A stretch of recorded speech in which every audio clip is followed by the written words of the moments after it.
Welcome to Sober Readings. Today is Thursday, the 7th of May. Let's begin with the Serenity Prayer.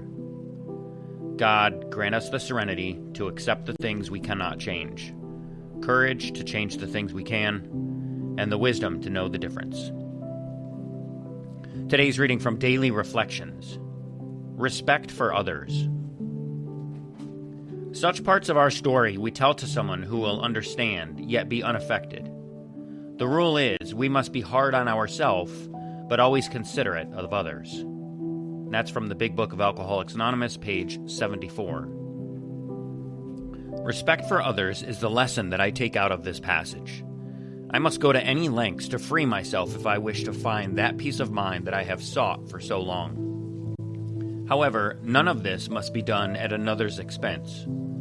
Selfishness has no place in the AA way of life. When I take the fifth step, it's wiser to choose a person with whom I share common aims, because if that person does not understand me, my spiritual progress may be delayed and I could be in danger of a relapse. So I ask for divine guidance before choosing the man or woman whom I take into my confidence. Today's reading from 24 Hours. May 7 AA Thought for the Day. It is very important to keep in a grateful frame of mind if we want to stay sober. We should be grateful that we're living in a day and age when an alcoholic isn't treated as he often used to be treated before Alcoholics Anonymous was started. In the old days, every town had its town drunk, who was regarded with scorn and ridiculed by the rest of the townspeople. We have come into AA and found all the sympathy, understanding, and fellowship that we could ask for. There's no other group like AA in the world. So ask yourself, am I grateful? The meditation for the day. God takes man's efforts for good and blesses them. God needs man's effort. Man needs God's blessing. Together they mean spiritual success. Man's effort is necessary. He cannot lean on his oars and drift with the tide. He must often direct his efforts against the tide of materialism around him. When difficulties come, man's effort is needed to surmount them. But God directs man's efforts into the right channel, and God's power is necessary to help man choose the right. Today's prayer for the day. I pray that I may choose the right. I pray that I may have God's blessing and direction in all my efforts for good. And for today's final reading, I'll read the meditation from Touchstones, a book of daily meditations. The newest computer can merely compound at speed the oldest problem in relations between human beings, and in the end, the communicator will be confronted with the old problem of what to say and how to say it. That's from Edward R. Murrow. We may reduce our difficulties with others to communication problems, yet the remedy may remain unclear. How can we become more responsible for our share of the communication? Can we stop blaming others? When we improve in those ways, our relationships get better. Clear, specific, and direct language will help us be more responsible and less blaming. We can use simple words that expose the truth rather than words that hide or sugarcoat it. We can use specific examples and give details rather than generalities or hints. We can be more direct by using you and me language.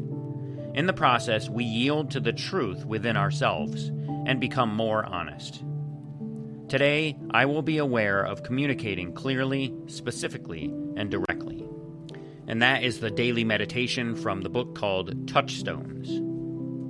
I love in this last sentence they use the phrase truth within ourselves when they're talking about communication. Because communication problems, for me anyway, are usually rooted in avoidance and making assumptions and unclear expression. And like they say in this reading, personal responsibility in communication really means looking at my own role instead of blaming the other person.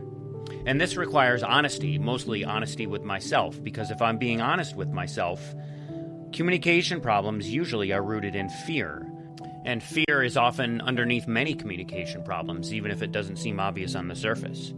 I may avoid being direct because my fear of rejection or fear of conflict or fear of embarrassment or losing control.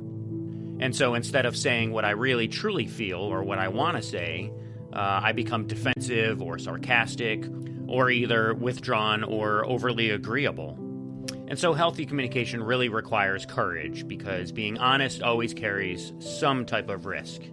There is a risk in expressing my needs, admitting mistakes, setting boundaries, or telling truth about emotions.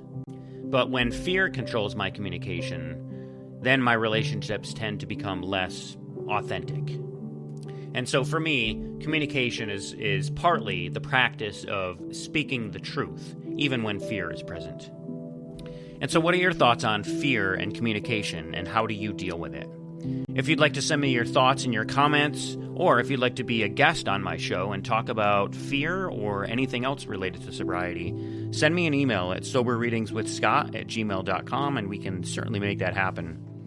So that's it for today's episode of Sober Readings. If you enjoyed the show, please do me a huge favor and hit that like button and share this episode with someone you think might need it, and drop a comment and let me know what you thought. And also, if you'd like to drop $1 in the virtual donation basket for today's readings, just go to soberreadings.com, scroll down, and hit the donate button. So thank you so much for listening today. Stay sober, keep reading, and I'll see you in the next episode. Until then, take care of yourselves and each other, and remember, just for today, don't drink, go to a meeting, and keep coming back. Have a great day, and as my friend Larry says, best day ever.